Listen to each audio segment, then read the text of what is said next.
Salut à tous, bienvenue dans cette nouvelle vidéo. On attaque aujourd'hui un exercice sur les nombres complexes avec des notions sur les racines énièmes de l'unité qui sont très importantes à connaître.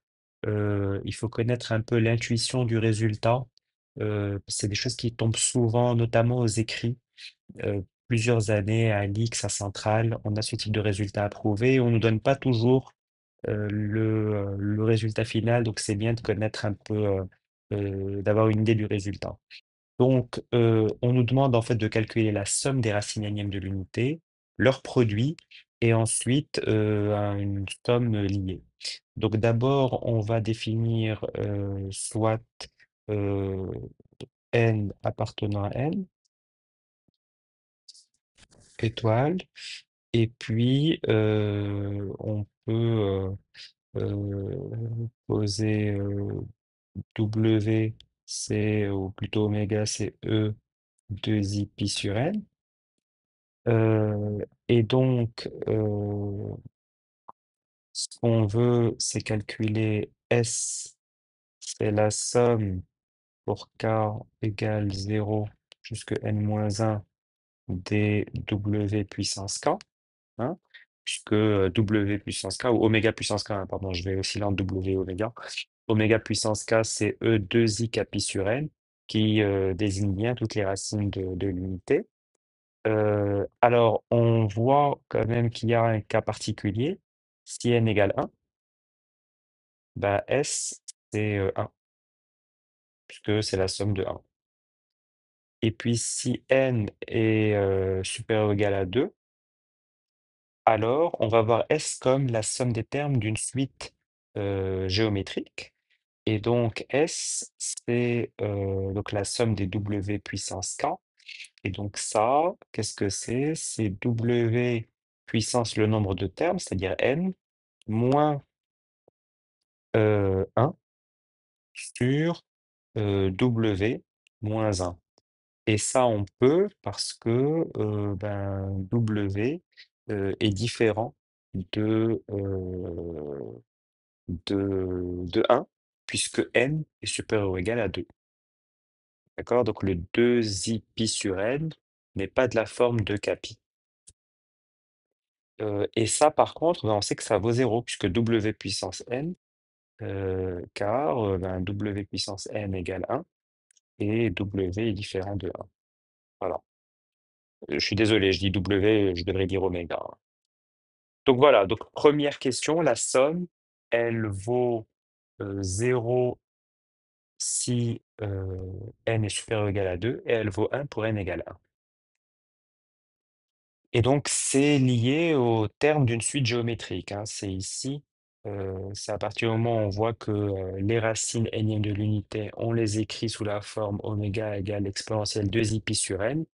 Et donc, on fait, quand on décrit l'ensemble des racines énièmes de l'unité, bah, c'est juste qu'on prend les oméga puissance k allant de 0 à n-1. Donc maintenant, le petit b, on va prendre le produit. Ben, on va écrire P, c'est le produit pour Z appartenant à racine énième de l'unité de Z. Donc ça, c'est le produit pour k égale 0 jusqu'à n-1 des EI de k pi sur N. Euh, alors, donc ça, c'est le produit d'exponentielle, c'est l'exponentielle de la somme. D'accord? Ça, c'est exponentielle de la somme de k égale 0 jusqu'à n-1 des I de k pi sur n. Que exponentielle a fois exponentielle b, c'est exponentielle de a plus b. Alors, cette somme, qu'est-ce qu'elle vaut? C'est exponentielle de ben, 2i pi sur n fois la somme des cas de 0 à n-1. Donc ça vaut n-1 fois n sur 2. pardon, ça vaut n-1, c'est ça.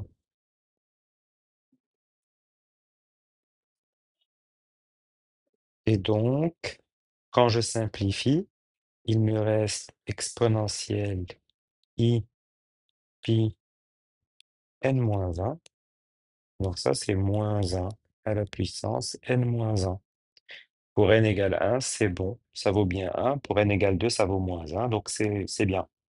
Voilà, le produit des racines nème de l'unité, il vaut -1 puissance n-1.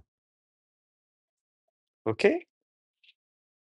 Maintenant, question numéro 3. On veut calculer cette somme et on nous dit de partir de la somme des oméga puissance j puissance k. D'accord? Donc, on peut essayer pour j égale 0.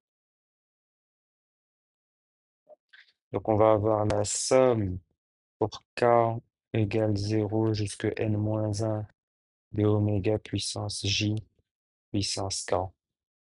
Ça, c'est la somme pour k égale 0 jusqu'à n-1. Donc, si j vaut 0, oméga puissance j, ça vaut 1.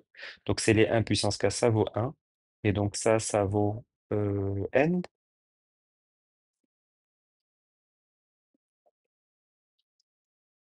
OK. Alors, les autres, on sent qu'on va se ramener à une somme de racines énième.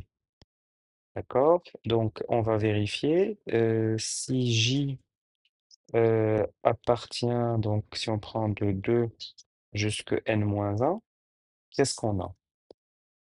Donc là, on suit vraiment l'indication, on écrit le calcul. Somme de k égale 0 jusqu'à n-1 des oméga puissance j puissance k. Ben, on va l'écrire.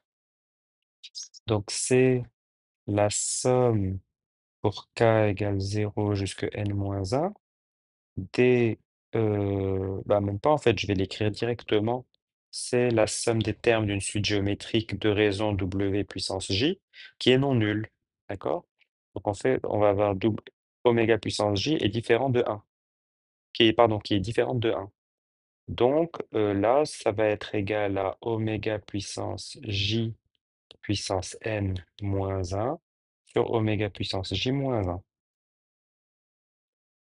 Et en fait, bah, oméga puissance j puissance n, bah, ça c'est 1, puisque oméga puissance n vaut 1. Donc ça va faire 1 moins 1 sur oméga puissance j moins 1. Donc ça vaut 0. Car on a bien que oméga puissance j puissance n, ça c'est oméga puissance n puissance j, puisque en fait ce sont des nombres entiers, n et j. Donc ça c'est 1 puissance j, ça vaut 1. Voilà. Donc, pourquoi est-ce qu'on nous a fait calculer ça? Heu, Parce que nous, ce qu'on veut calculer, on n'oublie pas, donc si j'appelle, soit, on va l'appeler grand X qu'on veut calculer, c'est la somme de k égale 0 jusqu'à n-1 des 1 plus oméga puissance k puissance n. Heu, Bah, en fait, on a envie d'utiliser le binôme de Newton, de développer ça, et on voit bien que si on développe, on va avoir des oméga puissance k puissance n. Et donc, c'est nos fameux oméga puissance j puissance n. Donc, x, c'est quoi? C'est la somme pour k égale 0 jusqu'à n-1 de la somme pour j égale 0 jusqu'à n des cnj oméga puissance k puissance j. Et donc, je vais inverser les sommes. Puisque c'est des sommes finies, donc je vais laisser la somme de j égale 0 jusqu'à n des cnj, et puis la somme de k égale 0 jusqu'à n-1 des oméga puissance k puissance j.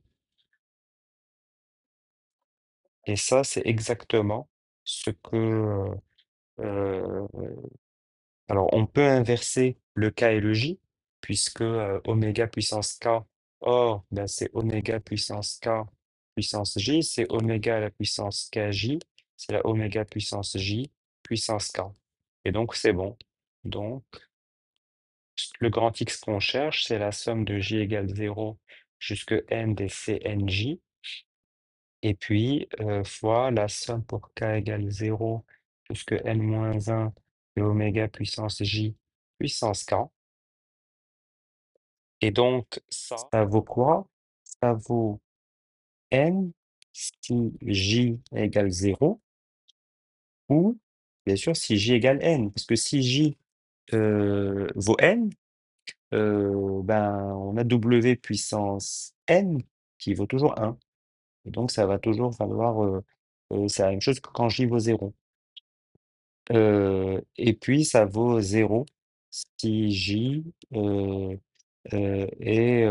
appartient à un n-1. Donc, en fait, notre résultat, x, ça vaut, ben, quand j vaut 0, ça fait Cn0 fois n, plus quand j vaut n, ça fait Cnn fois n. Or, les deux, Cn0 et Cnn, ça vaut 1. Donc, x, ça vaut 2n. Voilà. Donc, un petit exercice bien sympa, un peu calculatoire.